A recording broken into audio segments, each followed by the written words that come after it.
How you doing? Happy birthday, nephew.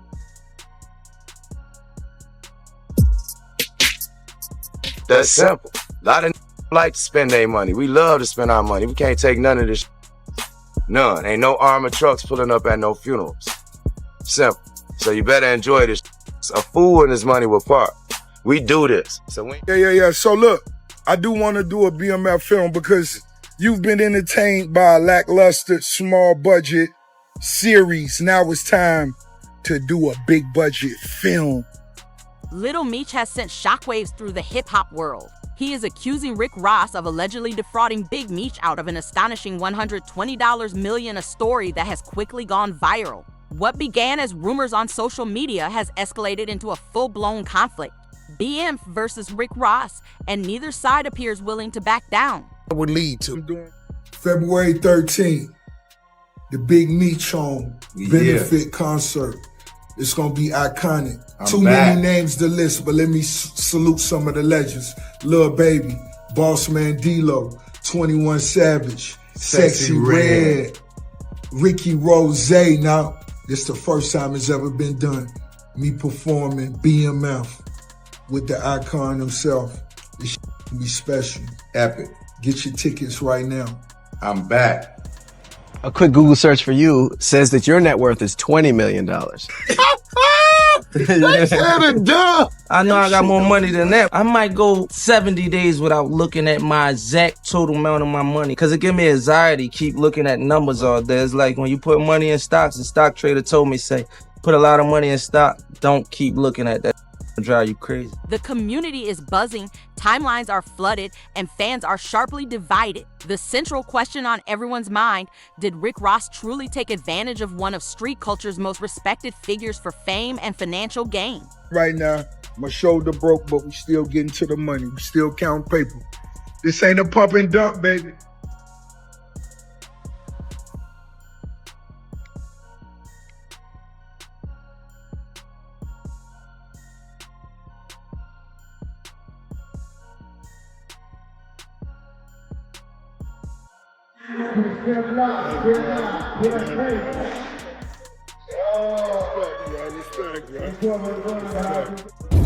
Think about it. It was all part of the plan.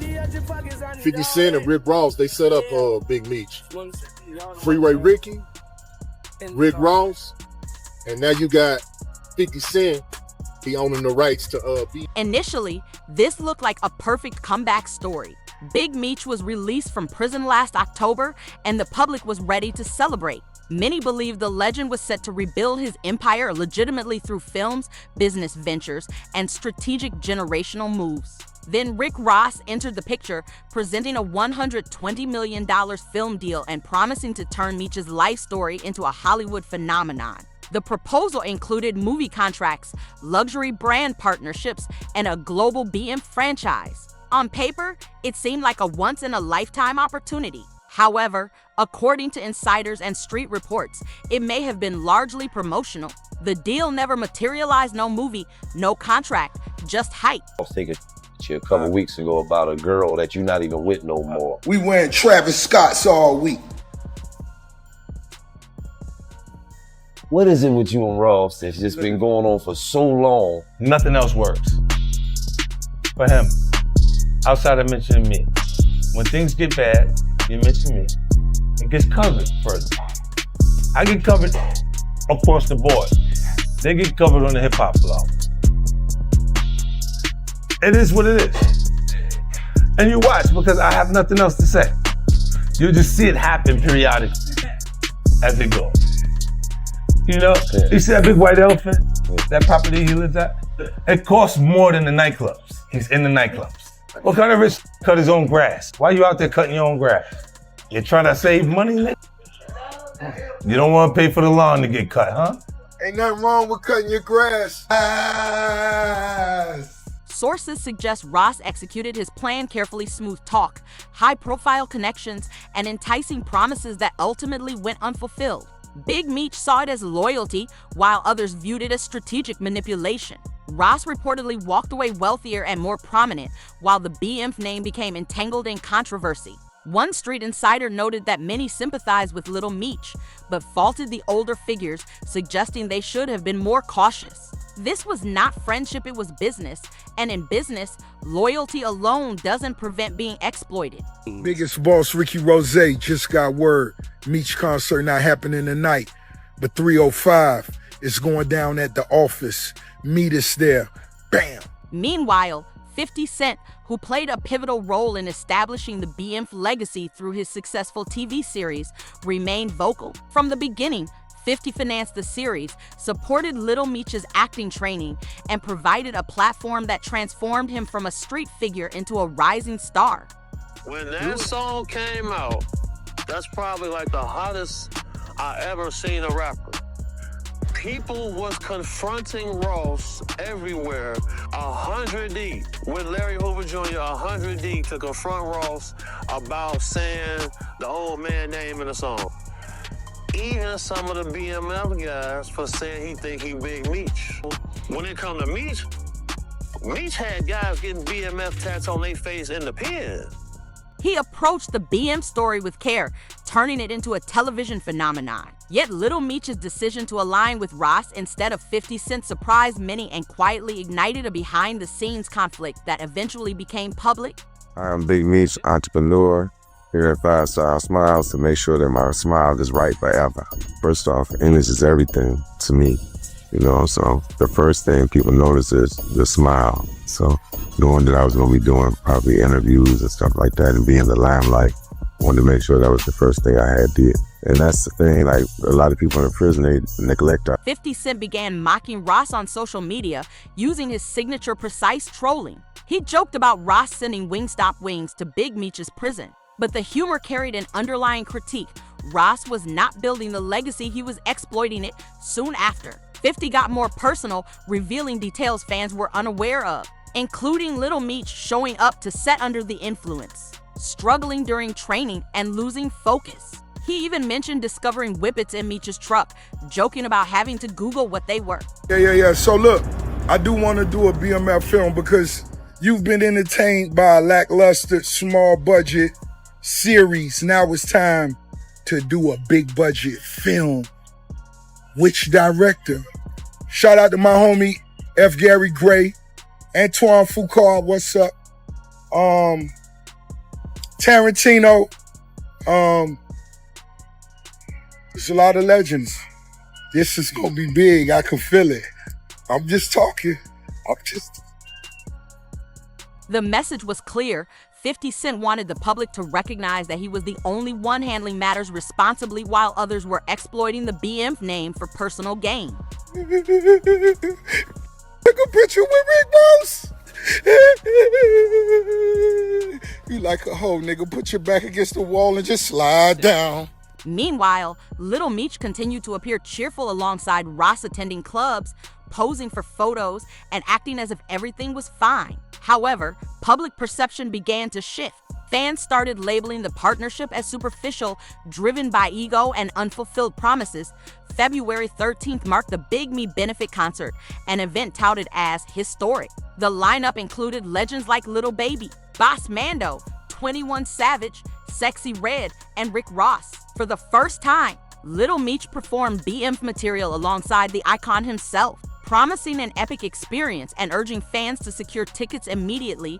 Despite the hype, public opinion quickly turned. Tony Yo reminded fans that 50 Cent had supported Lil Meech from the beginning without gimmicks or empty loyalty. As Lil Meech aligned with Ross, cracks began to appear, money slowed, fame diminished, and frustrations grew. Michael Rainey JRB, known for his role as Tariq on Power, made a viral comment suggesting he didn't sympathize with Lil Meech or Big Meech, noting that adults should have anticipated these outcomes. The clip went viral, drawing massive attention online. Ross attempted to capitalize on the momentum, promoting concerts and dates in Miami, Detroit, and Atlanta as if nothing had changed. However, 50 Cent responded again, backing Rainey JRBE's sentiment, emphasizing that this situation exposed poor loyalty and questionable judgment. The point was unmistakable. Lil Meech had prioritized clout over loyalty, while Ross benefited from leveraging another person's reputation. This behavior was reportedly consistent with Ross's past actions. Insiders claim he has a history of leaving associates unsupported, exemplifying a calculated, self-serving approach, something fans and collaborators have observed repeatedly: 2 Lamborghinis, 4 Ferraris, and 5 double laws, something like that. Then, as expected, Ross attempted to shift the story again, announcing a high-budget BMF movie he claimed would surpass 50 Cent's TV version. He even mentioned big names like F.G. Gary Gray and Tarantino, but many saw it as exaggerated claims. Reports about the Big Meech concert being canceled circulated, yet few directly blamed Rick Ross. It was just Ross doing what he is known for: talking loudly, staying viral, and keeping attention focused on himself. That's when the narrative began to change, and the hip-hop community started recognizing the pattern in Ross's behavior. Wack 100 entered the conversation, calling Ross the real antagonist. He made it clear that Ross was never loyal to Big Meech, portraying him as someone using the BMF name to take shots at 50 Cent. Wack emphasized that true respect for Meech would have meant handling business quietly, without flashy displays or cameras. Instead, Ross turned the situation into a spectacle. A quick look at the numbers shows Ross's net worth at $20 million. He admitted he often avoids checking his total wealth daily to prevent stress, similar to how stock traders advise against constant monitoring of investments. The situation unfolded like a one-man show, full of performative loyalty and overt clout chasing. Every interview, post, and announcement revolved around Ross, not the BMF legacy. It became evident that Ross's goal was to maintain the spotlight on himself. He displayed Big Meech's name as a symbol, leveraging the connection to enhance his own image. Ultimately, the actions spoke for themselves. It appeared to be all part of a calculated plan. 50 Cent and Rick Ross, they both had a role in the Big Meech narrative. Freeway Ricky, Rick Ross, and now 50 Cent each played their part. Ross was not advancing the culture. He was seeking attention. From the beginning, he played both sides, hyping Big Meech with talks of million-dollar projects and empires, while the only empire that truly grew was his own brand behind the scenes. Ross even created tension between Big Meech and 50 Cent, the man responsible for building the BMF TV empire and giving the brand new life. When everything settled, all that remained were broken promises and headlines with little meaning. On the gentleman's side of Meech, the story goes like this. The plane lands Friday night around midnight. Alex calls saying, "Yo, Chris, Meech needs the biggest suite in Kanken." I told him, "I'm not a travel agent," he insisted, explaining that upon arrival, they expected me to give up my presidential suite at the Coral Beach. I thought, I love Meech, but I'm not giving up my room. He offered $60,000. I was paying $3,000 a night. That covered Friday through Monday. Out of respect, I moved to another suite. Later, I got a call. "Yo, who's this?" "Chris," I replied. "We're in the presidential suite. Got some messages from you." I thanked him, saying, "Tell Meech." "Good looking out, Chris," he clarified. "It's Meech." This illustrates an important point. To reach the top, attention to every detail matters. Hearing my voice, Meech understood the type of person I am. Meanwhile, Ross went online bragging about buying people's masters, even mocking 50 Cent by claiming he could buy his catalog anytime. He also threw shade at Lil Meech, suggesting 50 had to remove him from Detroit to teach him acting, a tactic designed to humiliate both. In reality, it revealed Ross's obsession with being the loudest presence. As attention faded, Ross disappeared from Meech's circle, leaving when challenges arose. That's when rumors began circulating. Some insiders claimed Ross was the reason Lil Meech's Welcome Home benefit concert was canceled. Show fans thought 50 had sabotaged. Yet those close to the situation said otherwise. Ross simply didn't want Meech to regain momentum. Ross aimed to sideline Meech, keeping him out of the spotlight so he could portray himself as the one carrying the legacy both online and on the streets. It was a calculated betrayal, using another man's story as marketing material.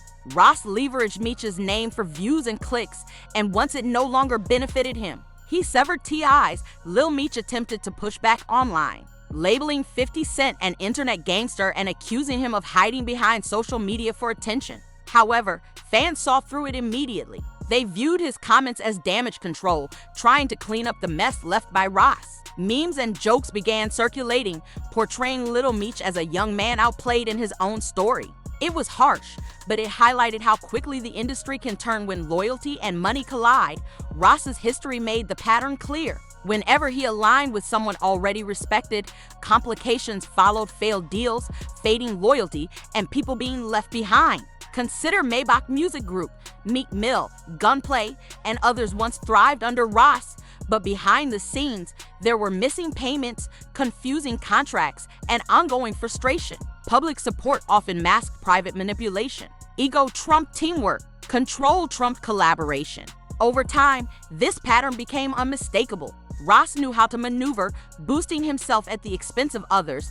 If Ross truly valued BM, he would have worked quietly with Big Meech, honoring the legacy. Instead, he went public, fully aware that 50 Cent would respond.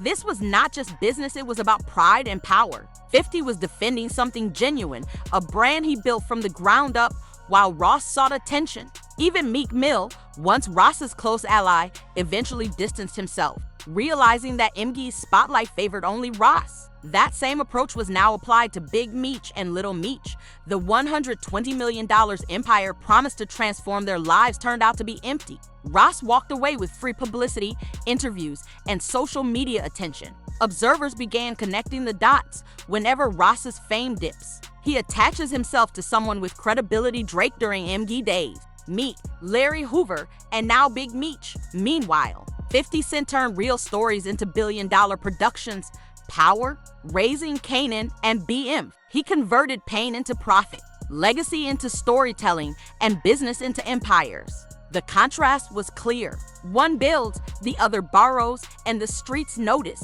Fans summarized it bluntly: Ross plays checkers, 50 Cent plays chess. One thinks ahead and makes strategic moves. The other chases short-term viral moments. Behind all the noise, the truth is becoming impossible to ignore. Every time Rick Ross steps into someone else's world, that world ends up fractured and left behind, while he walks away smiling for the cameras. At this point, the pattern is unmistakable. Ross' playbook hasn't changed. He leverages other people's names and struggles to boost his own image. The question is, how many more will fall for it before they recognize the strategy? Whenever someone stands next to Ross, they eventually see that loyalty doesn't last, only clout does. The pattern is undeniable. Looking at his career, it seems he's been following the same blueprint from day one. Ross didn't start with Big Meech. It goes back to the original Rick Ross, the drug kingpin whose name the rapper adopted while the man was in prison. He built his entire rap persona from another man's story. The real Rick Ross even took him to court to reclaim his name, but Ross ignored it. Profiting from the myth until the brand eclipsed the truth, he repeated the pattern with Larry Hoover, frequently name-dropping the Chicago legend in songs, visuals, and interviews. He used these figures, men who built power from the streets, to amplify his fame. Now, he's done the same with Big Meech, another legacy borrowed, repackaged, and integrated into his brand. The difference this time is that the streets are paying closer attention. Fans see how Ross converts real pain into content, loyalty into headlines, and legacies into marketing campaigns. While he wins attention, those he aligns with often lose respect, reputation, or peace. Meanwhile, 50 Cent continues building strength. While Ross chases loud moments, 50 plays the long game, stacking projects, transforming stories into empires, and creating genuine value. He isn't chasing validation. He's building legacies. Years ago, 50 warned that Ross was a fraud, and now the pattern is playing out in real time. Fans have receipts, screenshots, and interviews showing that Ross prioritizes attention over authenticity. As one viral comment summed it up, Rick Ross is a fraud, period. He messed up a whole legacy chasing clout. That line resonates because it captures exactly what happened. Looking at the bigger picture, the pattern is clear. Ross capitalizes on people with credibility, makes big promises, and disappears when things unravel. From MG to street connections, the outcome is always the same. The BM movie hype dropping names like Tarantino and Antoine Fuqua was another smoke show. No movie, no script, no $120 million deal, just headlines keeping him trending while others clean up the fallout. Now Lil Meech is facing the backlash. Did loyalty blind him? Did he trust the wrong person? Or was he caught in a larger scheme he didn't anticipate? Either way, it's a hard lesson. In this industry, image is everything, and Ross knows how to manipulate it. When the attention fades, he finds a new name to attach to, a new spark to stay relevant. And with each repetition of the pattern, chaos follows, relationships fracture, and the only consistent winner is Rick Ross. Even those once close to him are starting to distance themselves. Former associates speak about being left behind, artists mention shady contracts, and business partners describe him as all talk and no delivery. To them, Ross' empire isn't built on trust, it's built on illusion. Every move is calculated for exposure, not loyalty. Every headline is designed to appear powerful, even when it rests on someone else's foundation. Now, the streets are asking, was Ross ever loyal to Big Meech? Or was he simply trying to become Big Meech in the eyes of the culture? Looking closely, it begins to make sense. The BM track that propelled Ross to fame wasn't about honoring a friend. It was about adopting that image, claiming that identity, and absorbing the respect attached to it. Ross' brand has been built on other people's legacies, stories, and struggles. The unfortunate truth is that Big Meech's name deserved better. His legacy was meant to represent redemption and rebirth, not controversy and confusion. Once Ross entered the picture, the message became distorted, shifting focus from rebuilding a legacy to chasing online attention. As the situation unravels, fans are starting to see the depth of it, calling it what it is: manipulation, ego, and cloud obsession. So, what's next for BM? Can Lil Meech regain the trust that's been lost? Can Big Meech reclaim control of his name and rewrite the story the right way? Only time will tell. One thing is certain: 50 Cent's words continue to resonate. Real ones build, fake ones borrow.